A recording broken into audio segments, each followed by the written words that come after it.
Cada ano que passa, mais e mais informações a respeito de OVNIs e seres extraterrestres envolvidos com o governo norte-americano chegam nos noticiários e viralizam na internet. Recentemente, especialistas no assunto descobriram finalmente o que eles querem de nós. Desde 2019, a Marinha dos Estados Unidos, por meio do Pentágono, tomou uma decisão inédita ao elaborar novas diretrizes sobre como coletar corretamente os dados sobre avistamentos de fenômenos aéreos não identificados, ou UAPs, na sigla em inglês. Segundo informações do The Politician e do Daily Beast, isso faz parte de um esforço de toda a divisão para formalizar o processo de contabilização de encontros inexplicáveis. A iniciativa servirá como um modelo para pilotos e outros funcionários da Marinha e surge após uma série de avistamentos estranhos de aeronaves sofisticadas desconhecidas. Nos Estados Unidos, e isso também não é diferente em países como Rússia, Inglaterra e outros,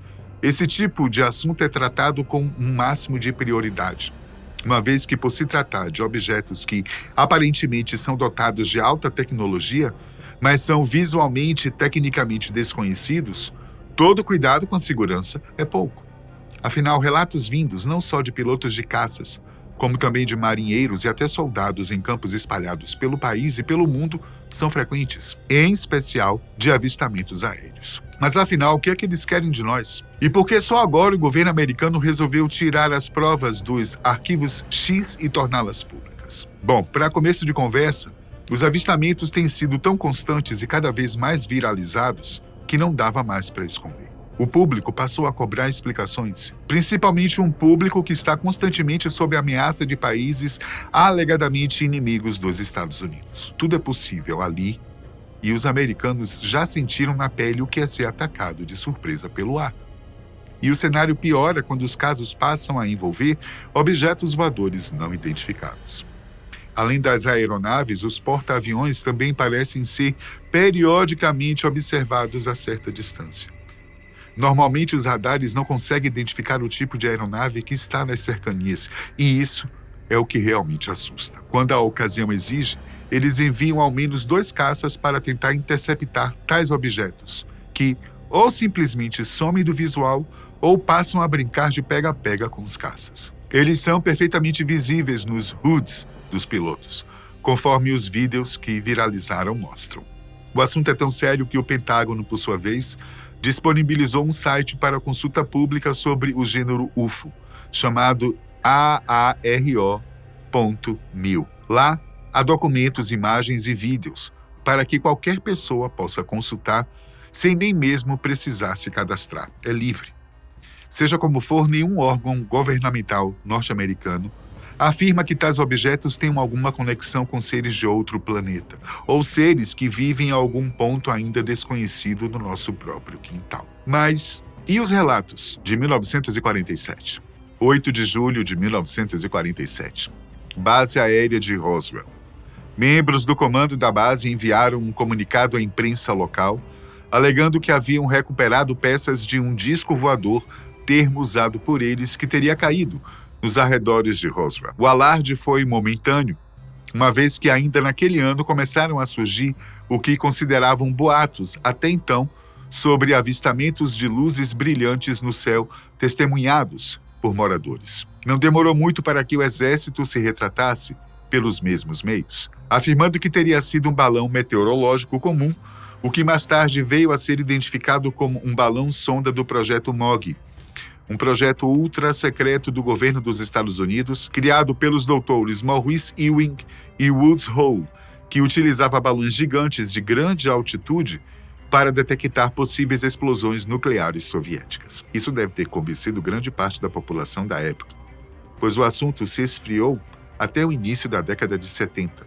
quando, por causa da Guerra Fria, ele voltou a ter força. E não só por causa de Roswell, mas principalmente por causa dos vários avistamentos que passaram a ser testemunhados, sobretudo aqueles em que militares eram as principais testemunhas. Diversos testes psicológicos foram aplicados a vários pilotos, pois para os céticos generais, eles poderiam estar passando por períodos de estresse, e nesses casos é possível que o cérebro os engane, criando imagens que na verdade não estão lá. Mas não estamos falando de 2 ou 5 pilotos, estamos falando de dezenas. E daquela época para cá, já são centenas de milhares. Entre recrutas e oficiais, soldados de solo, da marinha ou do ar, que dizem ter testemunhado algo fora desse mundo. Algo sem explicação.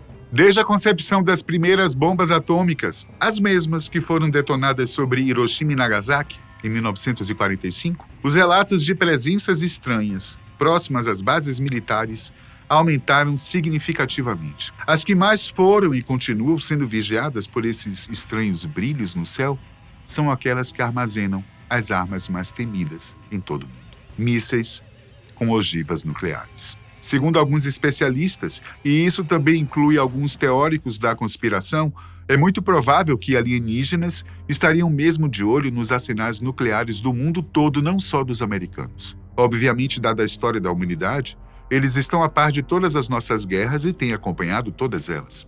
Inclusive, há relatos interessantes sobre avistamentos em campos de batalha de várias guerras já travadas que se tem conhecimento. Será que seriam somente observadores do que fazemos aqui?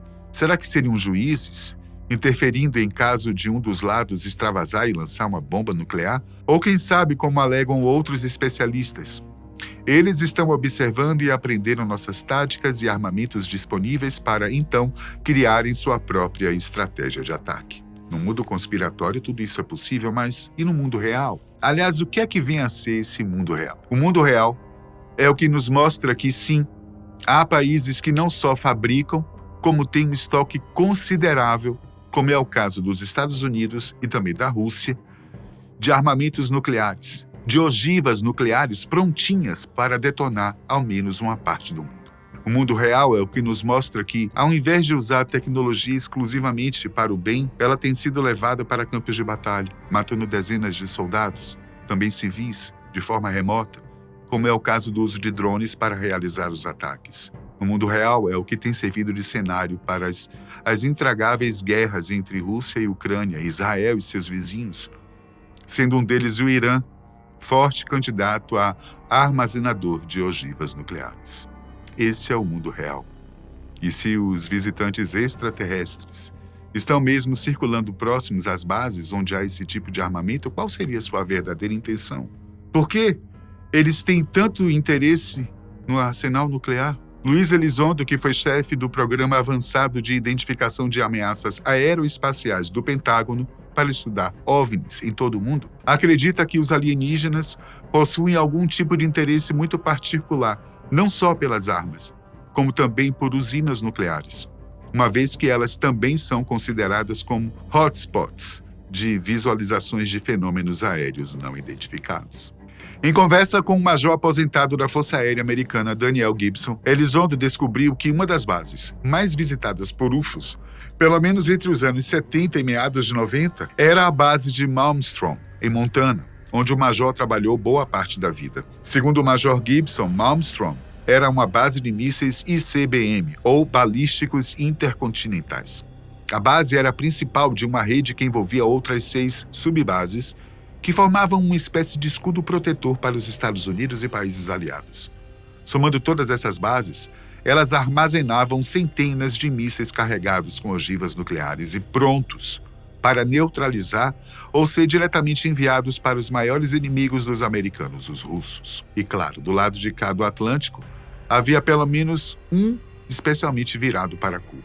O que armas nucleares, que conhecemos pelo imenso poder de destruição, podem ter de interesse para uma civilização que não seja humana? Para nós, o uso da tecnologia nuclear não está restrito a armas, como bem sabemos. A utilizamos também na geração de energia considerada limpa, apesar de perigosa se não for bem administrada. A medicina também tem feito uso cada vez maior desse tipo de tecnologia, tanto no diagnóstico, como também no tratamento de algumas doenças. Na agricultura, isótopos radioativos têm sido altamente eficazes no combate às pragas. E isso, aliás, levanta uma série de questões, especialmente relacionadas à saúde humana, já que alguns grupos defendem que o uso de radiação em alimentos, mesmo que mínimo, seja um dos grandes causadores de doenças, entre elas o câncer. Sendo assim, não é difícil deduzir a necessidade ou criar um leque de alternativas possíveis para determinarmos os motivos pelos quais as armas e recursos nucleares têm sido alvos